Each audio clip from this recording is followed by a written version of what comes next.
I never expected that my pregnancy, something I had looked forward to with such hope and excitement, would become such a battlefield.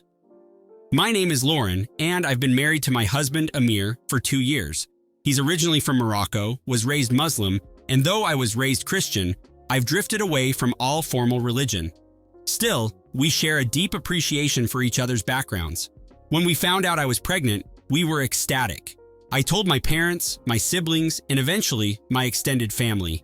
We had never anticipated that anyone would voice disapproval of this blessing just because Amir wasn't Christian or because we both have demanding careers. Yet, that's exactly what happened. The drama began with my aunt, Letitia, a fervent churchgoer who believes she is entrusted with carrying out God's plan on earth. She immediately singled me out entirely as someone unworthy of motherhood. I remember the first phone call after I shared the news with my relatives. Aunt Letitia's voice shook with a peculiar mixture of condescension and exasperation. She said she was heartbroken that I was bringing a child into a faithless household. Never mind that Amir and I pray in our own ways and hold moral values that transcend religious labels. In her eyes, without the stamp of her particular church, we were misguided souls who shouldn't be entrusted with an innocent baby.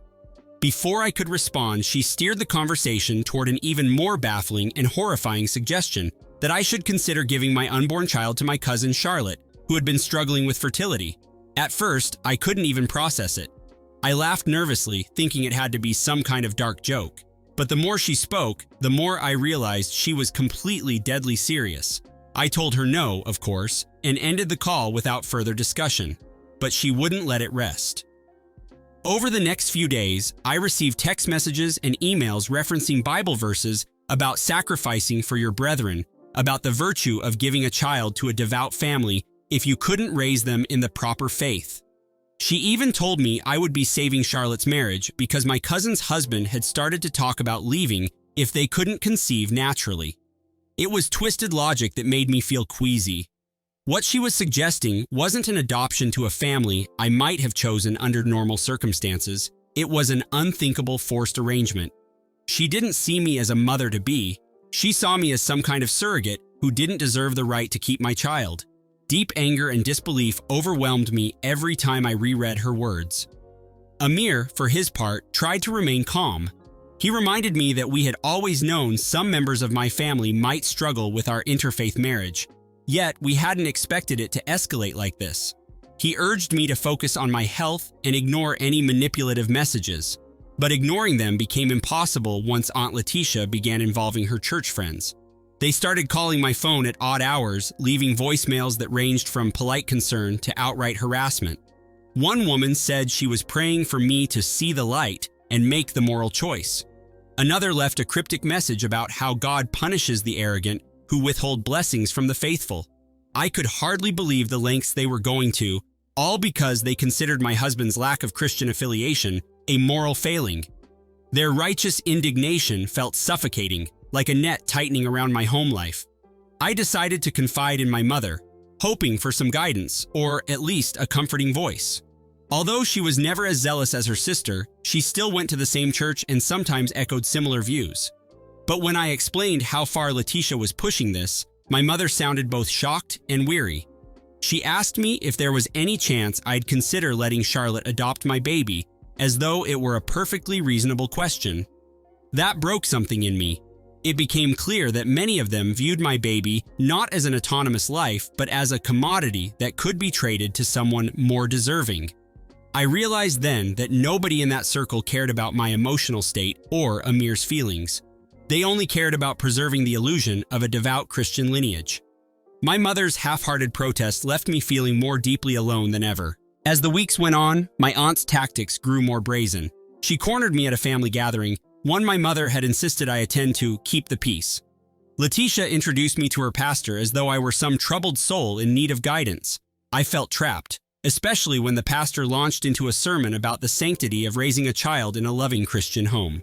He spoke as if Amir's religious background negated any chance of a nurturing environment. My heart pounded in my chest, each beat reverberating with indignation. I wanted to yell that Amir was more compassionate than any bigot who would tear a child from its parents. Instead, I forced myself to remain civil, reminding them my child was not a bargaining chip. They responded with pitying looks, as though I were an utterly lost cause doomed by my husband's different faith. After that humiliating encounter, I decided enough was enough. My pregnancy was progressing, and I refused to spend the remaining months under siege by my aunt's moral crusade. I blocked calls from unknown numbers and told my mother I needed space from all relatives who aligned themselves with Letitia's agenda. Friends I trusted encouraged me to stand my ground. Amir and I considered contacting a lawyer to see if there was any legal measure we could take if the harassment escalated. The stress weighed on me, manifesting as headaches and restless nights.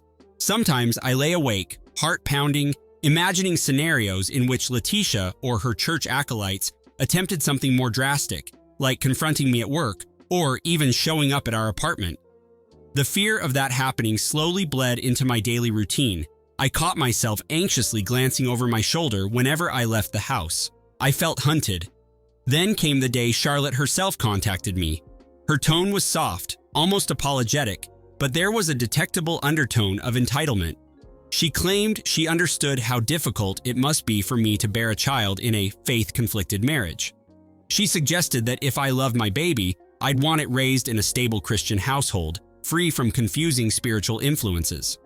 I realized she was parroting everything Letitia had fed her. Charlotte tried to portray herself as the victim of infertility, someone desperate for motherhood but denied it by fate. Yet her words implied I should sacrifice my own motherhood for her benefit. By the end of the conversation, she was crying, hinting that my refusal would devastate her. It was a manipulative tactic that might have worked on me if I hadn't already been pushed to my limit. I ended the call and cried bitterly in private. That night, Amir found me sitting on the bedroom floor sobbing. He held me close, promising we'd protect our baby from anyone who tried to tear our family apart. I believed him, and I also felt an urgent need to reclaim control. We agreed we wouldn't attend any more family events if Letitia was present. I wrote a long email to her outlining how her behavior was unacceptable, how I wouldn't cave to her demands, and that if she continued, I'd pursue legal action. My hands trembled with both fear and exhilaration as I hit send. It felt like I was drawing a line in the sand, telling her I was done playing the role of the timid niece she could bully. It didn't erase the turmoil I'd been through, but it was a small, empowering step towards safeguarding my dignity and my child's future. Finally, real hope began to flicker. The silence that followed was short-lived. Letitia didn't respond to my email directly, but she had plenty to say behind my back. People I'd never met from her church started posting passive-aggressive comments on my social media. When I made my accounts private, they wrote open letters about me, calling me a wayward niece who refused to do the righteous thing. I was horrified at how quickly gossip spread, morphing me into some villain in their self-righteous narrative. In a desperate attempt to restore calm, my mother tried mediating a conversation between us, but I refused. I was done negotiating with a woman who saw my baby as a commodity. Then I found out from another relative that Letitia's church had begun collecting donations for Charlotte's supposed adoption expenses, as if it were a done deal. My fury reached a point I'd never experienced before. They were brazen and delusional. I felt an almost primal need to defend my unborn child from these vultures who believed they had some divine right to claim my baby. The more they schemed, the more I hardened myself against any possibility of reconciliation. My father, who had been relatively quiet, finally stepped in to say I should forgive and forget, that Letitia was just overzealous in her faith. I snapped. I told him I would never forgive someone who tried to steal my child or smear my husband's name. My father's stunned silence reminded me how rarely I had spoken with such finality to him, but I no longer cared about their comfort or their expectations of docility. I was preparing for battle, emotionally and practically. Amir and I started documenting everything, emails, texts, social media posts, just in case we needed them later. We refused to be cornered or caught off guard again. No forgiveness. When my baby bump became noticeable, I stopped going anywhere near events where church members might appear. I felt like a fugitive, but I refused to subject myself to their invasive stares or guilt-tripping sermons.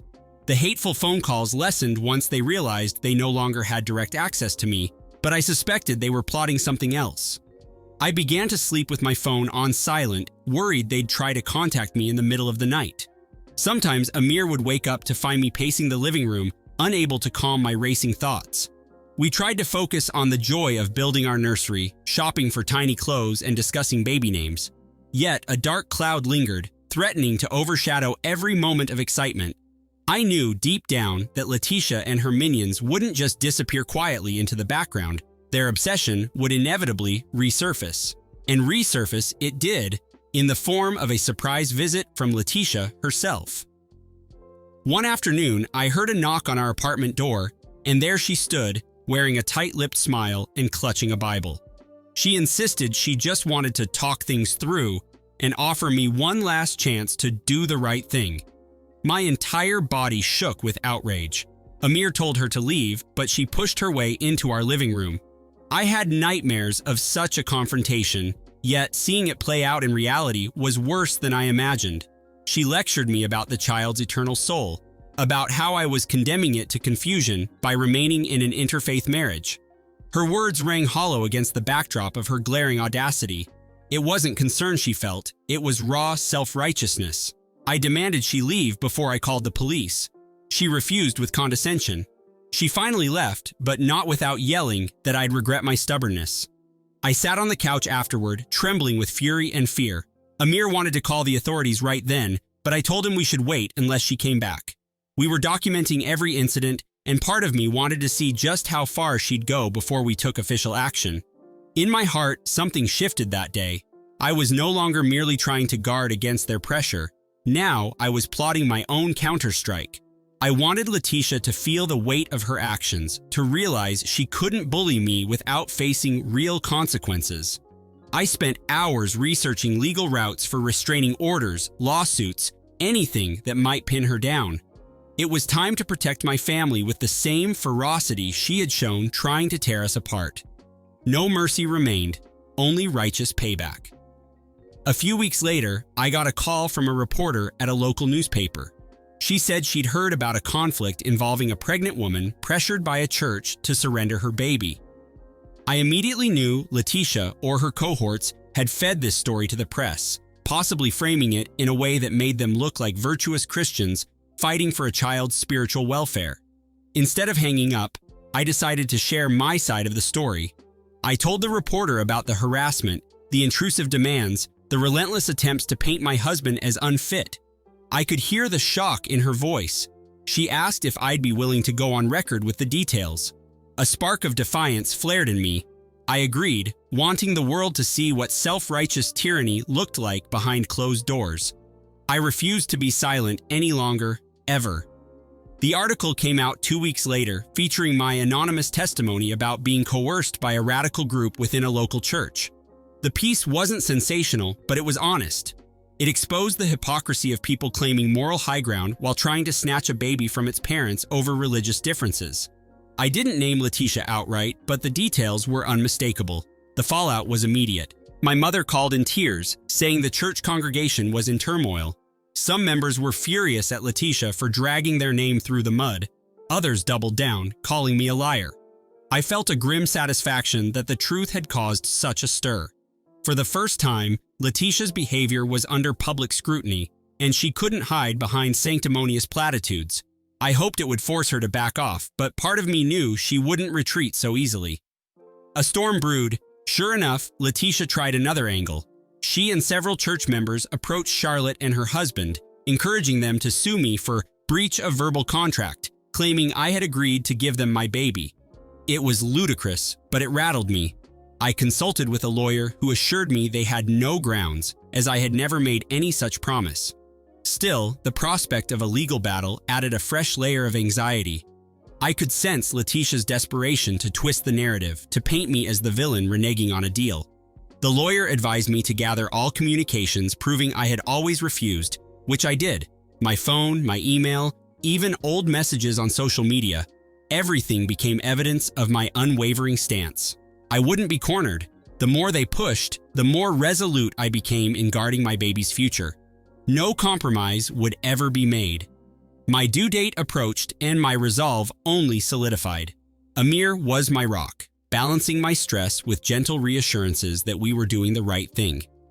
We practiced breathing exercises, set up the crib, and tried to keep the atmosphere positive. Yet, the specter of Letitia's possible interference loomed. I half expected her or someone from the church to show up at the hospital, screaming about how the baby belonged to Charlotte. My doctor, aware of the tension, advised me to keep visitors to a minimum. We alerted hospital security as a precaution, providing photographs of Letitia and Charlotte.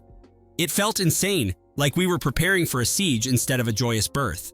But I refused to let their madness overshadow our miracle. If they came for my child, they'd have to go through every legal and physical barrier I could muster. I stood ready, fierce and unwavering, protective, defiant. The day our daughter, Layla, was born, I cried tears of relief and triumph. We had a beautiful, healthy baby girl with thick black hair and soulful eyes that instantly stole our hearts. In that moment, nothing else mattered. No malicious aunt, no scheming cousin, no meddling church. I was a mother, and Amir was a father, and we promised Layla that we would protect her with every ounce of strength we had. Thankfully, no one from Letitia's circle showed up at the hospital. For a brief, blissful time, we were left in peace to welcome our daughter into the world. I half expected a dramatic scene, but perhaps the hospital staff's vigilance deterred them. Or maybe even Letitia realized a maternity ward was not the place for her crusade. We brought Layla home, hoping against hope that this nightmare might finally be over. But peace can be deceptive, and illusions shattered. It wasn't. A week after we returned home, we discovered a letter in our mailbox, unsigned but obviously penned by Letitia or one of her devotees. It threatened eternal damnation if we continued raising Layla in ungodly circumstances. That was the final straw. I took the letter straight to the police, filed a harassment report, and consulted my lawyer about a restraining order. My mother and father begged me not to escalate the conflict, but I ignored their pleas. I'd given them every chance to stand with me, and they'd stood aside. There would be no forgiveness for anyone who watched Letitia torment me and did nothing. With legal paperwork in motion, I sent a clear warning. If they tried to contact me again, they'd face legal consequences. I felt no pity, only a fierce pride in protecting my daughter. My aunt would never break our family. Revenge became unstoppable.